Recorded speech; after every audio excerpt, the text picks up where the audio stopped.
السلام عليكم.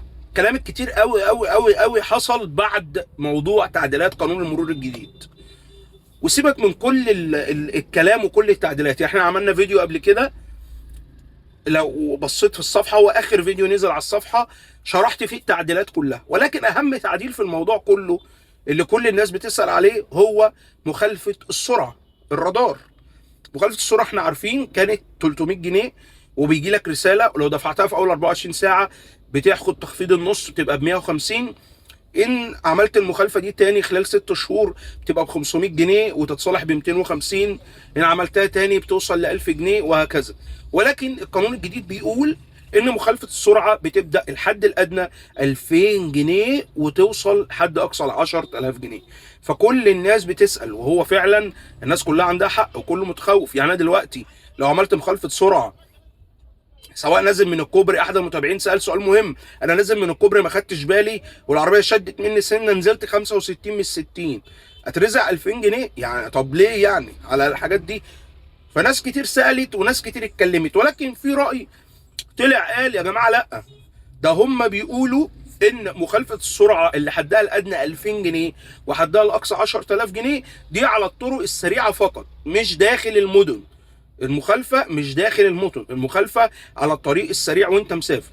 ولكن كلها تكهنات، مفيش اي حد او مصدر موثوق من وزاره الداخليه طلع اكد المعلومه او قال لنا يا جماعه المخالفه دي على الطرق السريعه. مفيش حد اتكلم، ولذلك لازم تاخد احتياطاتك. افرض المخالفه دي داخل البلد، تطلع الكوبري وانت نازل. يعني انت لو ماشي في مدينه نصر، انا بضرب مثال دايما من مدينه نصر عشان بقى كله كباري، طالع كوبري او نازل من الكوبري خدت مخالفه، الكوبري اللي بعديه خدت مخالفه، خدت مخالفتين على 65 سرعتك، بدل ما تنزل 60 نزلتها 65، يبقى رايح مشوار ابص الاقي عليا 4000 جنيه.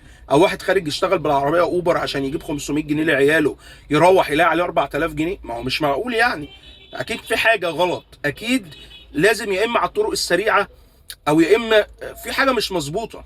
خصوصا ان احنا عندنا في مشاكل في الرادارات. يعني انا عن نفسي في كوبري المحكمه اللي كل الناس بتشتكي منه، وانت طالع كوبري المحكمه بتاع مصر الجديده اتلقطت مخالفه على 75، وانا عمري ما بطلع الكوبري ازيد من 50 ولا بنزل ازيد من 50، وانا متاكد والصوره جايباني، بس والله انا ما كسرت ال 50 حتى، واتلقطتها ان انا ماشي 75. ازاي هطلع كوبري المحكمه هطلع يعني كمان طالع مش نازل، طالع اللي هي العزم العربيه بيقل، وانا معايا عربيه قديمه اصلا مش عربيه جديده، هطلعها ازاي 75 اصلا وانا عمري ما بزود عن ال 50 في طلوع الكوبري او نزوله؟ فدي حاجه مهمه.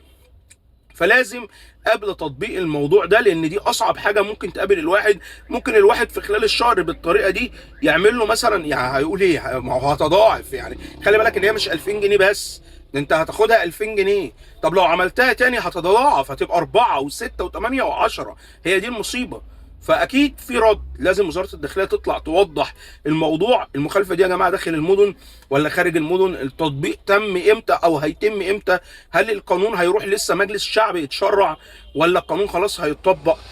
كل الرادارات بتاعتنا اتصلحت ولا فيها مشاكل؟ طب ايه الحل لو انا خدت مخالفه وانا متاكد ان انا ما عملتش المخالفه دي؟ طب ايه الحل؟ ما انا لما باجي اتظلم بيتعرض المخالفه دي على ضابط على الكمبيوتر، بيبص يلاقيك انت في صورتك وعربيتك واخدها على 70، فالظابط خلاص ما هو شايفك 70. انما الرادار لو نفسه بايظ الظابط مش هيعرف. لو الرادار فيه مشكله او زايد 10 او زايد 20 انا هعمل ايه؟ تاني حاجه ان ممكن ابقى انا ماشي، دي حاجه مهمه لازم تتعدل، انا ممكن ابقى ماشي على الطريق وجنبيه عربيه مش معلقه نمر، او موتوسيكل مش معلق نمر واخدها جري. انا عشان هو مش معلق نمر وانا اللي معلق نمر، المخالفه انا اللي بطلقتها. يعني الناس اتكلمت في الموضوع ده كتير، هل الكلام ده صح ولا الكلام ده غلط؟ هل المخالفه فعلا انا اللي بطلقتها؟ لان كذا حد يقول لك بص انا واخد المخالفه، العربيه اللي جنبي ما عليهاش نمره وانا اللي اتلقطت المخالفه. فلازم توضيح ولازم الناس تفهم، لازم نعرف احنا مع كل القرارات اللي نزلت بخصوص المخالفات، ولكن موضوع المخالفه اللي على السرعه دي هي اللي فيها المشكله بس. ان شاء الله لو في اي سؤال سيبوا لي في الكومنتات وان شاء الله ارد عليكم. السلام عليكم.